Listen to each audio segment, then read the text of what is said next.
Selamat pagi Bapak, Ibu, Saudara-saudara yang dikasih dalam Tuhan Yesus Kristus. Salam sejahtera bagi kita semua. Kita bersyukur hari ini kita dapat menikmati hari yang baru dan hari yang ada waktu bagi kita untuk beribadah bersama-sama dan memuliakan nama Tuhan. Untuk itu, Bapak, Ibu, Saudara sekalian, mari kita semua datang menghadap Tuhan dengan membawa rasa hormat dan syukur kita kepada Allah Tritunggal. Jemaat dipersilakan untuk bangkit berdiri dan kita mengambil saat teduh.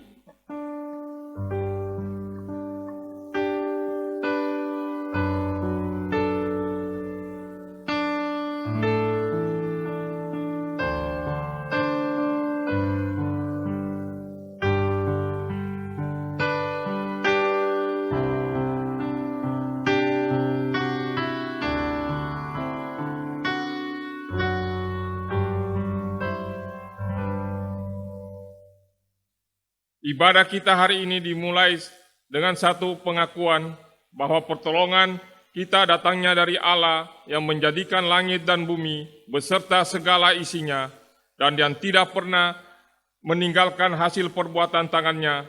Turunlah kiranya atas kita sekalian kasih karunia dan damai sejahtera dari Allah Bapa, Putra dan Roh Kudus. Amin. Kita tetap berdiri. Kita akan memuji Tuhan dari KPPK nomor 13, Allah Bapa hadir dalam bait sucinya.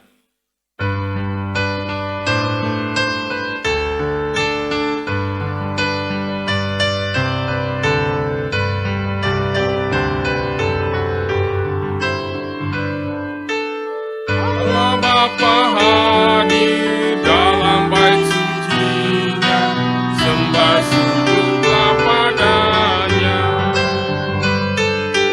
Umatnya pujilah pada Yang Pengasih, berteduh dan menyembahlah. Pujilah padanya, besarlah berkat-Nya, ajaiblah kasih-Nya. Yesus Kristus hadir dalam bait suci-Nya, oh dengarkanlah sabda-Nya. Ya tebus dosaku, ya hibur hatiku, jalan mencari teranglah. Pujilah padanya, dibebaskannya, diselamatkannya.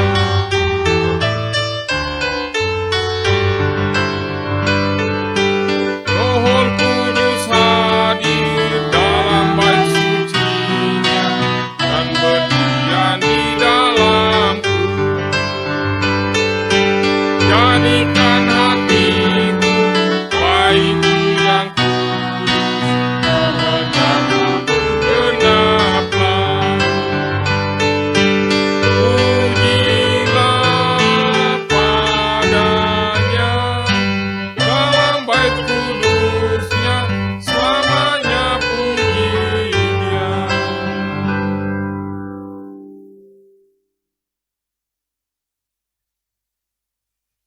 Dengarkanlah firman Tuhan. Pujilah Allah dalam bait-baitnya. Mazmur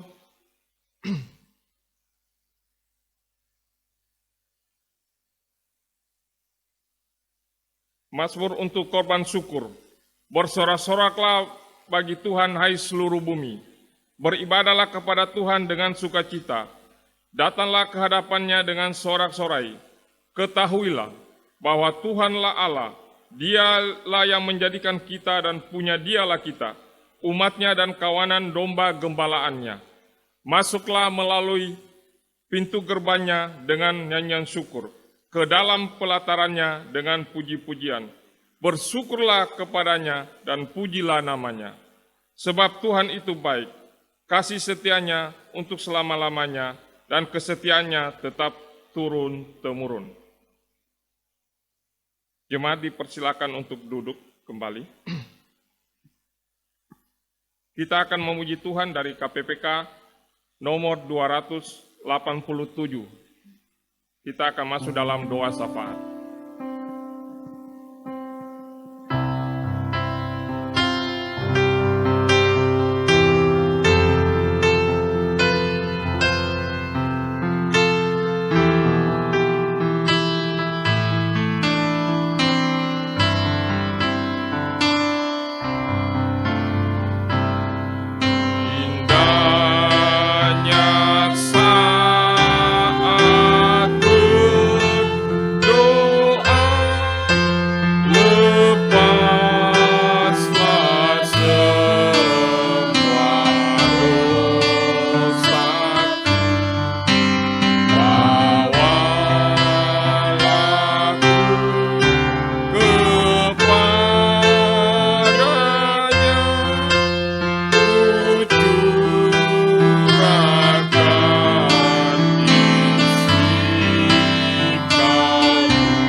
Untuk doa syafaat yang akan dipimpin oleh penginjil Michael, kami persilakan.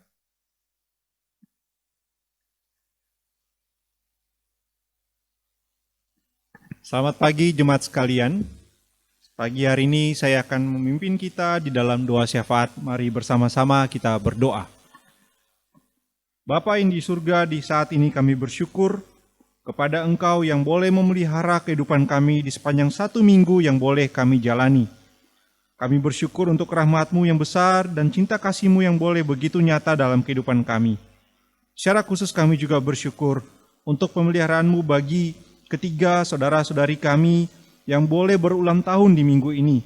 Kami bersyukur untuk cinta kasih-Mu kepada Ibu BPA, kepada Ibu Yeli, dan kepada Bapak Arifin. Terima kasih karena Engkau yang boleh menopang dan menuntun mereka hingga saat ini di dalam berbagai pergumulan. Dan kami berdoa juga bersyukur ya Bapak, karena keluarga mereka juga boleh Engkau karuniakan kesehatan dan kekuatan. Dan di dalam berbagai pergumulan, di dalam berbagai harapan, di dalam kehidupan beriman kepadamu ya Bapa, kiranya Engkau yang boleh menguatkan akan ketiga saudara-saudari kami ini, untuk Ibu BPA, Ibu Yeri, dan Bapak Arifin. Tolong topang dan tuntun untuk dapat selalu berjalan di dalam kuat yang Kau berikan kepada mereka. Kami juga saat ini berdoa untuk Jemaat GKT Trinity, mengingat dalam situasi pandemi COVID yang sangat-sangat membuat situasi tidak mudah, termasuk di dalam pergumulan akan kondisi ekonomi maupun pekerjaan. Kiranya Engkau yang boleh menopang dan menguatkan mereka ya Bapa, untuk dapat bertekun di dalam mengerjakan setiap pekerjaan yang mereka miliki dengan baik. Juga kiranya Engkau yang boleh menolong di dalam berbagai pergumulan yang sedang dihadapi. Hal-hal yang mungkin begitu sulit untuk diungkapkan kepada sesama, tapi Engkau yang paling mengetahui dan kiranya Engkau yang boleh tetap menolong dan menuntun mereka. Juga kami ingin berdoa untuk penanganan COVID-19 di Indonesia, termasuk di Kota Palu. Kami berdoa kiranya Engkau yang boleh tetap menguatkan para tenaga medis di dalam mengambil setiap tindakan medis yang diperlukan. Juga tolong berikan kesehatan dan kekuatan kepada mereka di dalam mendampingi dan merawat saudara-saudari kami yang terinfeksi oleh virus ini. Juga kami berdoa untuk para saudara-saudari kami yang menjadi orang-orang yang terinfeksi. Kiranya kekuatan penghiburan juga boleh mereka rasakan daripadamu. Kiranya juga dukungan dari keluarga maupun dari tenaga medis juga boleh tetap mereka rasakan dan menguatkan mereka dalam menjalani masa-masa perawatan ini. Juga tolonglah pemimpin kami, baik di pusat maupun di daerah-daerah. Di dalam setiap kebijakan yang akan diambil, kiranya Engkau boleh berikan hikmat, baik untuk penanganan COVID maupun juga untuk menangani akan dampak ekonomi dari pandemi ini. Tolong pimpin pemimpin kami ya Bapa, karena memang situasi saat ini tidak begitu mudah. Kami juga ingin berdoa untuk Jemaat GKT Trinity, berdoa untuk rencana penyusunan program buat tahun depan, kiranya Engkau boleh menolong memberikan hikmat kepada para hamba Tuhan maupun majelis. Begitu juga untuk rencana pembangunan gedung gereja yang masih terus berlangsung. Kiranya Engkau yang boleh menolong dan menopang sehingga sekiranya semuanya boleh tetap berjalan dengan baik. Terima kasih ya Bapa untuk saat ini kami boleh berdoa kepadamu. Mari kita berdoa Bapa kami. Bapa kami yang di surga, dikuduskanlah namamu, datanglah kerajaanmu, jadilah kehendak-Mu di bumi seperti di surga. Berikanlah kami pada hari ini makanan kami yang secukupnya. Dan ampunilah kami akan segala kesalahan kami, seperti kami juga mengampuni orang yang telah bersalah kepada kami. Dan janganlah membawa kami ke dalam pencobaan, tetapi lepaskanlah kami daripada yang jahat. Karena Engkau yang punya kerajaan dan kuasa dan kemuliaan sampai selama-lamanya. Amin.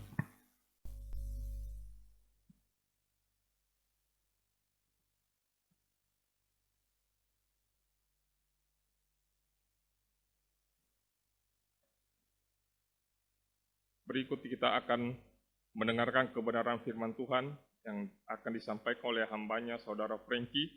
Namun sebelumnya kita akan memuji Tuhan dari KPPK nomor 270.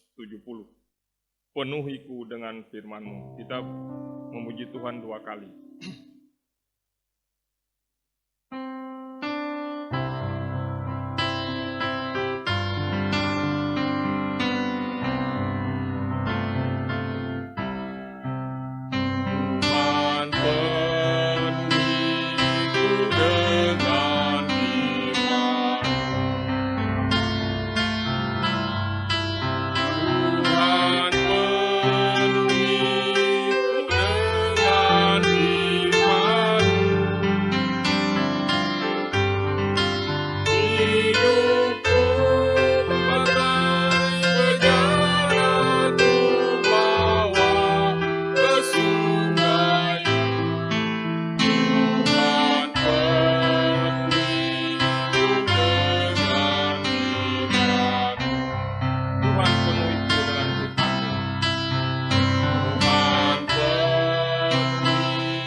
Selamat pagi Bapak Ibu Saudara yang dikasihi oleh Tuhan kita Yesus Kristus. Salam sejahtera kepada kita semua karena pertolongan dan campur tangan Tuhan kepada kehidupan kita. Sehingga pagi hari ini ada kesempatan lagi bagi kita untuk bersama-sama beribadah kepada Tuhan. Dan ada lagi kesempatan bagi kita untuk merenungkan kebenaran firman Tuhan. Bapak Ibu Saudara yang dikasihi oleh Tuhan, pagi hari ini sebelum kita merenungkan kebenaran firman Tuhan, saya ajak kita semua untuk satu dalam doa, kita berdoa. Terpuji kekal namamu ya Bapa kami yang bertata di dalam kerajaan surga. Kami sungguh bersyukur untuk segala perbuatan Tuhan di dalam kehidupan kami. Kasih-Mu tidak pernah putus ketika kami menjalani kehidupan kami ya Tuhan. Kami sungguh bersyukur kalau hari ini ada kesempatan bagi kami untuk beribadah kepada-Mu. Dan ada kesempatan juga bagi kami untuk merenungkan kebenaran firman-Mu. Kiranya Tuhan menolong kami, kiranya Roh Kudus-Mu ya Tuhan memberikan hikmat bagi kami agar kami dapat mengerti dan memahami apa yang menjadi maksud-Mu di dalam kehidupan kami. Terima kasih ya Tuhan, terima kasih. Inilah doa kami ya Tuhan, kami serahkan pemberitaan firman pada pagi hari ini di dalam nama Tuhan Yesus, Tuhan dan Juru Selamat kami yang hidup, kami sudah berdoa. Amin. Bapak Ibu Saudara yang dikasihi oleh Tuhan, pagi hari ini tema bulanan kita adalah bangsa dan negara. Itu adalah tema umum kita pada bulan ini. Dan pada pagi hari ini kita akan membahas satu subtema yaitu gereja dan masyarakat.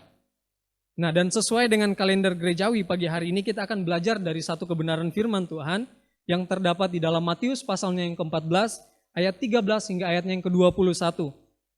Ini adalah salah satu peristiwa besar yang dicatat di dalam Alkitab. Mari kita membuka Alkitab kita di dalam Matius pasalnya yang ke-14, ayat 13 hingga ayatnya yang ke-21. Saya akan bacakan di dalam nama Tuhan Yesus. Di bawah judul perikop, Yesus memberi makan 5.000 orang.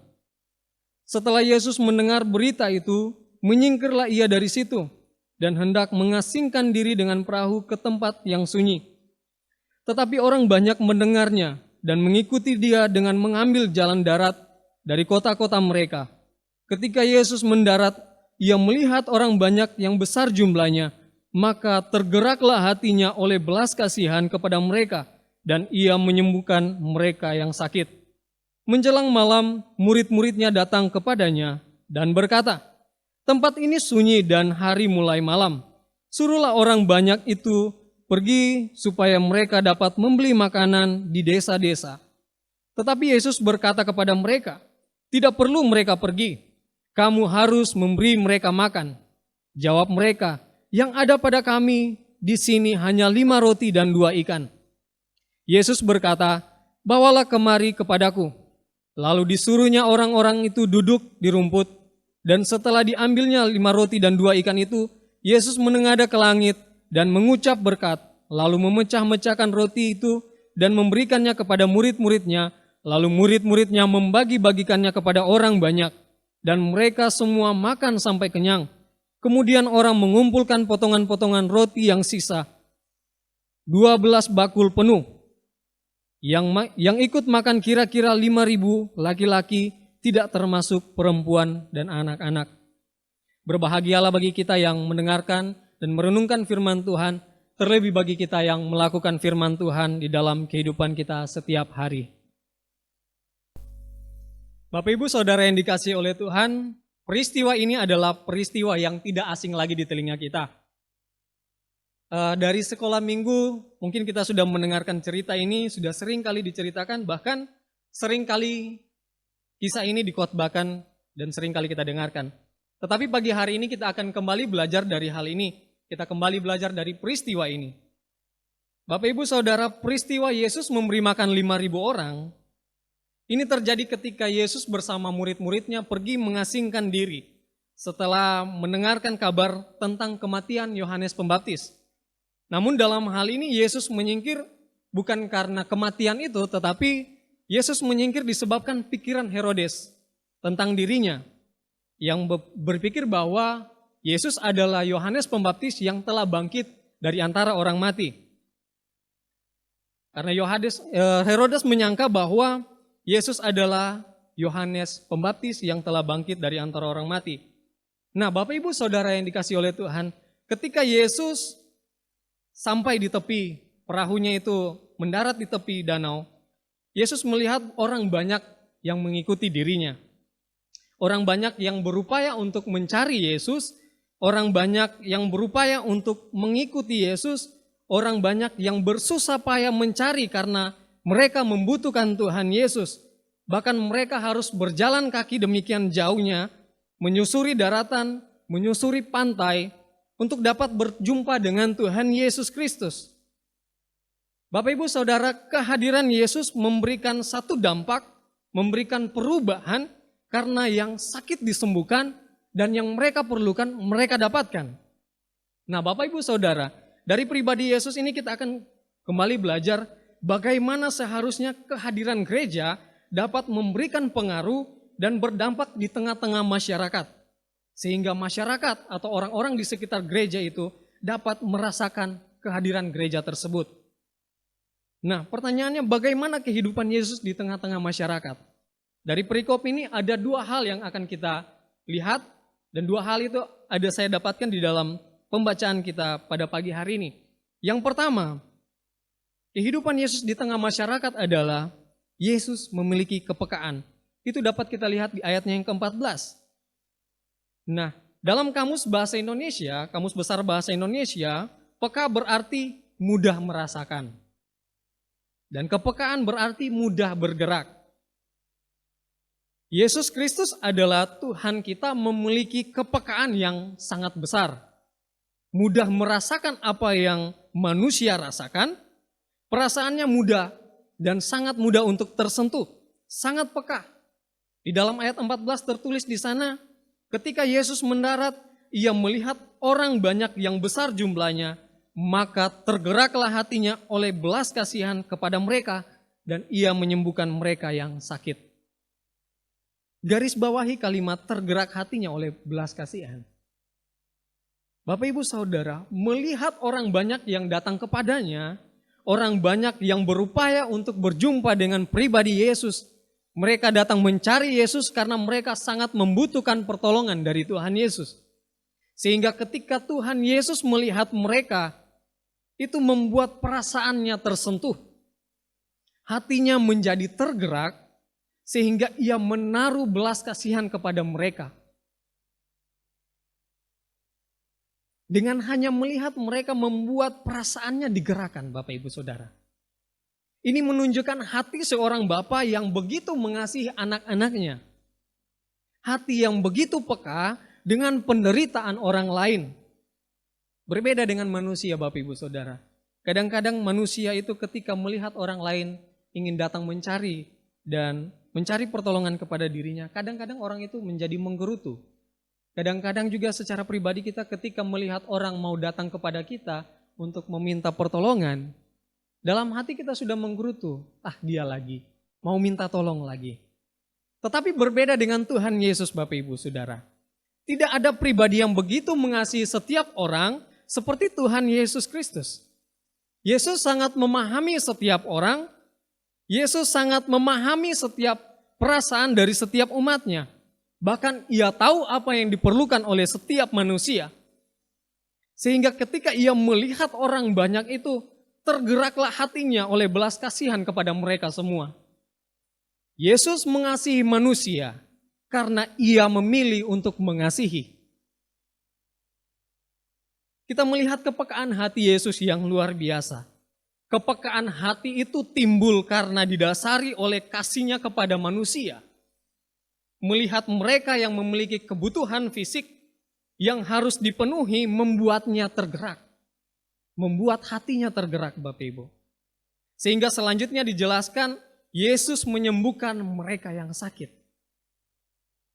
Kalau kita mau melihat, Yesus adalah manusia sejati. Allah sejati dan manusia sejati. Sehingga secara manusia, ia perlu juga waktu untuk beristirahat.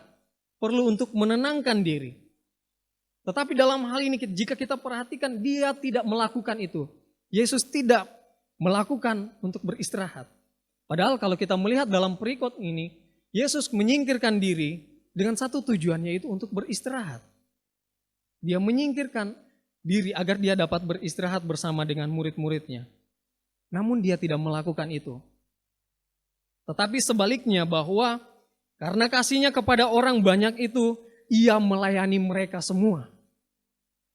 Demi orang banyak dia rela bekerja keras dan melayani mereka. Ini merupakan rasa simpati yang luar biasa yang Tuhan Yesus tunjukkan. Karena kenapa? Tuhan Yesus mampu merasakan penderitaan orang lain. Selanjutnya kalau kita mau melihat di ayatnya yang ke-16. Yesus menyuruh para murid untuk memberi makan orang banyak itu. Artinya dalam hal ini Yesus juga menghendaki agar para muridnya memiliki rasa peka, memiliki kepekaan hati, rasa peka seperti yang Tuhan Yesus rasakan. Yesus hadir menyatakan dirinya kepada manusia, hidup di tengah-tengah masyarakat. Yesus adalah pribadi yang begitu peka, peka dengan lingkungan, peka terhadap orang lain. Sehingga Bapak Ibu Saudara, kehadiran Yesus memberi pengaruh. Kehadiran Yesus dinantikan semua orang. Maka daripada itu kita melihat dalam perikop ini, orang banyak datang mencari Yesus. Karena kenapa? Kehadirannya bisa dirasakan oleh setiap orang. Demikian halnya dengan gereja Bapak Ibu Saudara. Gereja berbicara tentang pribadi orang percaya. Namun gereja juga berbicara tentang organisasi. Gereja adalah bagian dari Yesus Kristus karena gereja merupakan tubuh Kristus. Gereja yang berdiri di tengah-tengah masyarakat juga harus memiliki perasaan yang sama, memiliki kepekaan yang sama yang seperti Kristus miliki, supaya kehadiran gereja itu dapat dinikmati oleh orang lain. Bagaimana Kristus memiliki kepekaan terhadap lingkungan dan kepada orang banyak, demikian juga gereja harus memiliki itu. Memiliki kepekaan terhadap lingkungan.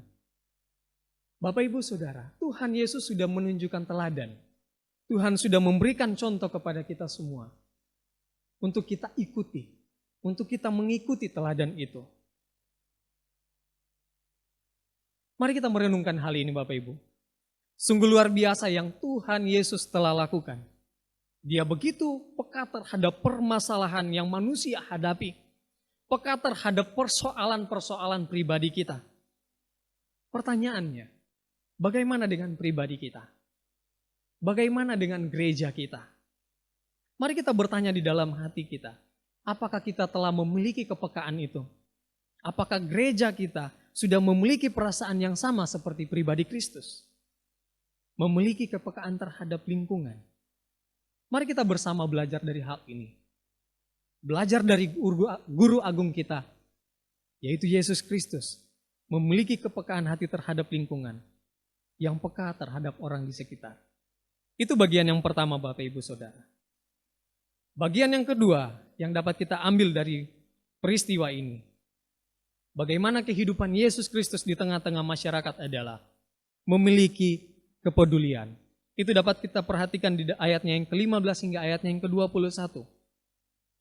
Dalam Kamus Bahasa Indonesia, peduli berarti mengindahkan atau memperhatikan. Kepedulian berarti perihal sangat peduli atau sikap memperhatikan sesuatu yang terjadi di tengah masyarakat. Pada bagian selanjutnya dituliskan bahwa hari sudah mulai malam dan orang banyak mulai kelaparan. Orang banyak sudah mulai merasakan rasa lapar. Sebab mereka menempuh perjalanan yang jauh dan mereka kekurangan makanan karena yang ada pada mereka hanya 5 roti dan 2 ikan. Dan yang parahnya lagi mereka berada di tempat yang sunyi, jauh dari pedesaan dan sulit untuk membeli makanan. Walaupun ada uang, tidak ada gunanya Bapak Ibu Saudara. Kalau kita memperhatikan di ayatnya yang ke-15 hingga ayatnya yang ke-16 ada sesuatu yang menarik. Di sana ada terjadi perbincangan antara Tuhan Yesus dan para muridnya. Ketika para murid berupaya untuk menyuruh orang banyak itu untuk pulang, tetapi hal yang berbeda yang Tuhan Yesus lakukan. Sebaliknya dia berkata kepada murid, tidak, kamulah yang harus memberi mereka makan. Dari hal ini menunjukkan bahwa Tuhan Yesus sangat peduli kepada orang banyak. Yesus tahu bahwa mereka semua sedang lapar dan membutuhkan makanan. Dan Yesus tahu bahwa para murid sangat prihatin juga kepada orang banyak itu. Yesus tidak hanya peka terhadap apa yang mereka rasakan, tetapi Yesus juga peduli dengan apa yang mereka alami. Yesus tidak mau menyuruh orang banyak itu untuk pulang dalam keadaan lapar, atau menahan mereka jauh lebih lama dan menyuruh mereka untuk membeli makanan mereka. Tetapi yang menarik, ia menyuruh para murid untuk menyediakan makanan. Sehingga Yesus berkata kepada murid-muridnya, tidak perlu mereka pergi, tetapi kamulah yang harus memberi mereka makan.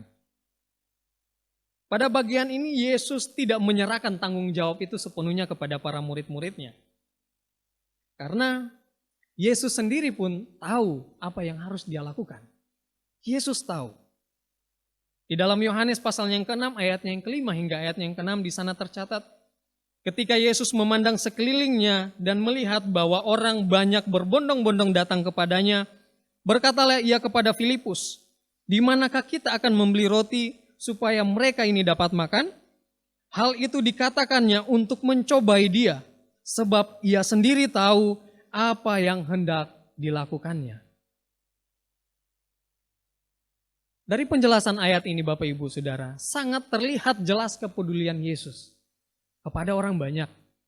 Bukan hanya sakit mereka yang disembuhkan, tetapi juga Yesus peduli dengan kebutuhan jasmani mereka. Dari hal yang sangat besar sampai kepada hal yang sangat kecil, Yesus peduli. Memiliki kepedulian yang didasari oleh rasa kasih, itulah Yesus. Bapak Ibu Saudara yang dikasihi oleh Tuhan. Gereja adalah bagian dari tubuh Kristus. Baik itu gereja secara pribadi, pribadi kita, dan juga secara organisasi, merupakan bagian daripada Kristus. Hidup di tengah-tengah masyarakat, gereja harus memiliki rasa peduli. Memiliki kepedulian yang didasari oleh rasa kasih. Seperti Kristus yang peduli kepada orang banyak, karena didasari oleh rasa kasihnya. Karena kenapa? Gereja yang sejati adalah gereja yang memiliki rasa kasih. Gereja yang memiliki kasih adalah gereja yang memiliki kualitas. Secara pribadi pun orang percaya harus memiliki rasa kasih. Karena orang percaya identik dengan kasih. Dalam 1 Yohanes 4 ayat yang ke-7 hingga ayat yang ke-8. Saudara-saudaraku yang kekasih, marilah kita saling mengasihi, sebab kasih itu berasal dari Allah. Dan setiap orang yang mengasihi lahir dari Allah dan mengenal Allah. Barang siapa tidak mengasihi, ia tidak mengenal Allah, sebab Allah adalah kasih. Kasih melahirkan kepedulian. Itu terlihat jelas di dalam pribadi Yesus. Kalau kita perhatikan dengan baik, belas kasihanlah yang menggerakkan hatinya untuk menyembuhkan orang sakit. Dan belas kasihan pula lah yang membuat dia untuk memberi makan 5.000 orang. Bapak Ibu Saudara yang dikasihi oleh Tuhan kita Yesus Kristus. Kalau kita mau melihat ke belakang, melihat ke dalam sejarah gereja, William Booth adalah salah satu tokoh, salah satu pribadi pengikut Tuhan yang luar biasa. Kalau kita melihat pelayanannya, sepak terjangnya di dalam pelayanan sangat luar biasa. Sebab ia melayani kaum miskin dan papa. Melayani orang-orang susah. Karena kepeduliannya yang timbul karena dasar yang didasari oleh kasih. Dia mau melayani orang-orang tersebut. Dia mau melayani masyarakat yang susah. Dia mau melayani orang-orang yang miskin. Walaupun pelayanan yang dia lakukan itu sulit, tetapi dia tidak mau mundur. Dan kalau kita melihat, pada akhirnya pelayanan yang dia lakukan menjadi pelayanan yang besar. Dapat kita lihat sampai sekarang ini pelayanannya. Kita dapat melihat gereja yang didirikan. Dapat kita melihat rumah-rumah sakit, panti-panti asuhan. Itu merupakan hasil dari pelayanannya. Ini adalah salah satu contoh Bapak Ibu Saudara yang dikasihi oleh Tuhan. Masih banyak hal-hal yang lainnya. Pertanyaannya bagaimana dengan pribadi kita? Bagaimanakah dengan gereja kita? Apakah sudah memiliki rasa peduli? Memiliki rasa peduli dengan lingkungan? Mari kita merenungkan hal ini. Dari pembahasan ini kita dapat mengerti bahwa sebagai orang percaya, sebagai gereja Tuhan, kita harus memiliki kepedulian. Memiliki kepedulian terhadap lingkungan. Seperti yang Tuhan Yesus telah lakukan. Yesus yang adalah Tuhan kita telah menunjukkan hal itu kepada kita. Gereja tidak dapat dipisahkan dari masyarakat. Karena kenapa Bapak Ibu Saudara? Gereja bertumbuh di tengah masyarakat. Gereja hidup di tengah-tengah masyarakat. Untuk itu, agar gereja dapat dirasakan, agar pertumbuhan gereja dapat dinikmati oleh masyarakat sekitar, milikilah kepedulian. Dari peristiwa ini, dari peristiwa Yesus memberi makan 5.000 orang ini, kita dapat belajar bagaimana seharusnya gereja berada di tengah-tengah masyarakat. Bagaimana gereja membangun hubungan dengan masyarakat. Sehingga kehadiran gereja dapat dinikmati, kehadiran gereja dapat dirasakan, dan kehadiran gereja dapat memberi pengaruh kepada lingkungan sekitar. Dari perikop ini, 2 hal yang dapat kita ambil. Yang pertama, gereja harus memiliki kepekaan hati, seperti Yesus yang mampu merasakan apa yang orang lain alami, merasakan kesusahan orang lain. Dan yang kedua, gereja harus memiliki kepedulian, seperti Kristus yang mau peduli dengan orang banyak. Kepedulian Yesus yang didasari oleh kasih-Nya, peduli kepada apa yang terjadi dengan lingkungan. 2 hal yang dapat kita pelajari pagi hari ini. Demikianlah kebenaran firman Tuhan. Saya ajak kita semua satu dalam doa, kita berdoa. Kami bersyukur kepadamu ya Tuhan. Kalau pagi hari ini kami dapat belajar dari kebenaran firman-Mu, dapat merenungkan sebagian dari isi firman-Mu. Ajarlah kami ya Tuhan untuk merenungkannya, dan ajarlah kami untuk terus melakukan firman-Mu di dalam kehidupan kami. Biarlah Roh Kudus-Mu memberikan hikmat kepada kami, dan menolong kami untuk melakukan kebenaran firman-Mu. Ya Bapa, hamba-Mu yang begitu dengan sederhana menyampaikannya. Hamba-Mu terbatas ya Tuhan, tapi kiranya Roh Kudus-Mu dapat menolong setiap jemaat yang ada. Inilah doa kami ya Tuhan, inilah syukur kami yang kami bawa di dalam nama Tuhan Yesus Kristus, Tuhan dan Juru Selamat kami yang hidup. Kami sudah berdoa. Amin. Saya kembalikan kepada liturgus yang ada.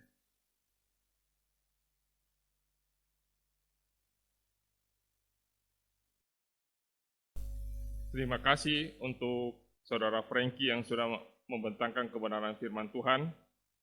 Mari saatnya kita akan memberi persembahan.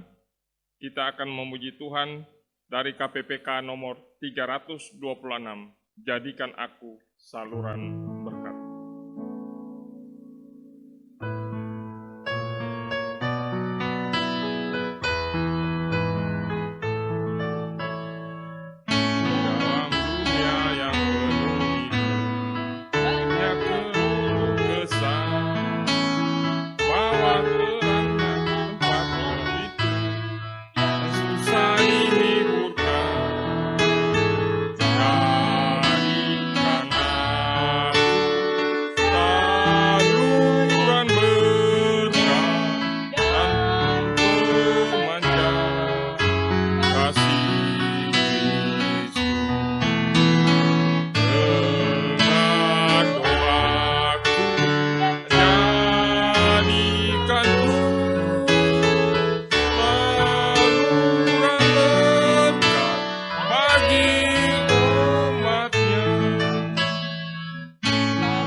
Mari kita masuk dalam doa persembahan.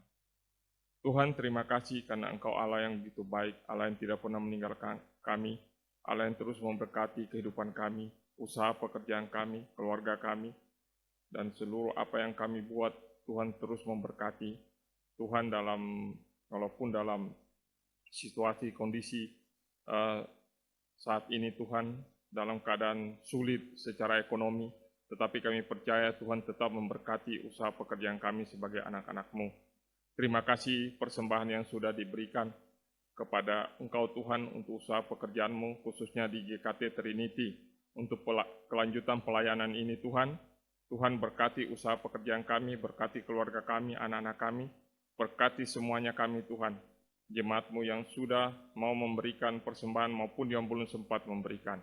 Tuhan terus memberkati kami semua. Terpujilah nama-Mu, hanya di dalam nama Tuhan Yesus kami bersyukur dan berdoa kepada-Mu. Amin. Kita masuk dalam warta. Yang pertama, bagi Bapak Ibu yang ingin memberikan persembahan dapat mengirim ke rekening gereja yang sudah tertera, atau dapat menghubungi majelis atau hamba Tuhan untuk memberikan persembahannya melalui amplop. Yang kedua, PA akan dilaksanakan menggunakan via grup. Jadi saya harap kita semua aktif dalam PA ini, kita belajar sama-sama tentang kebenaran firman Tuhan. Yang ketiga, pemuda dan remaja tetap dikirimi renungan untuk pemuda dan remaja belajar bersama-sama tentang kebenaran firman Tuhan. Dan selanjutnya kita akan masuk dalam dosologi. Saya serahkan kepada hambanya penginjil Michael.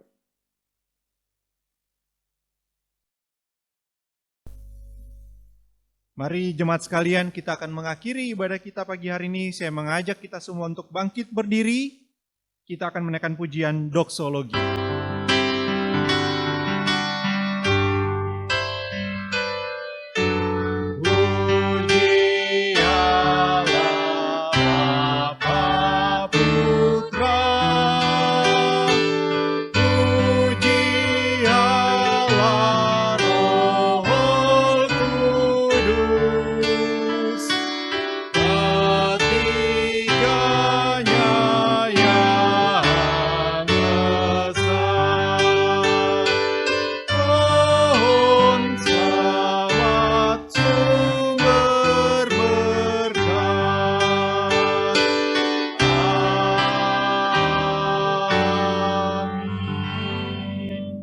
Mari kita mengarahkan hati kita kepada Tuhan dan menerima berkat-Nya.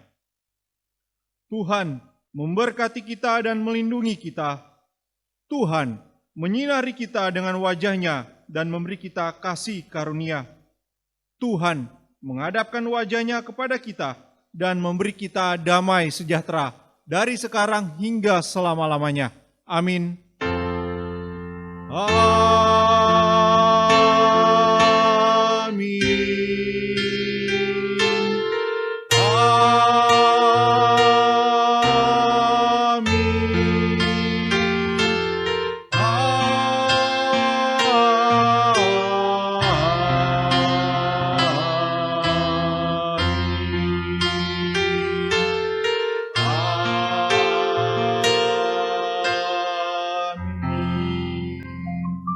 Silakan duduk, silakan mengambil satu teduh, kebaktian kita selesai.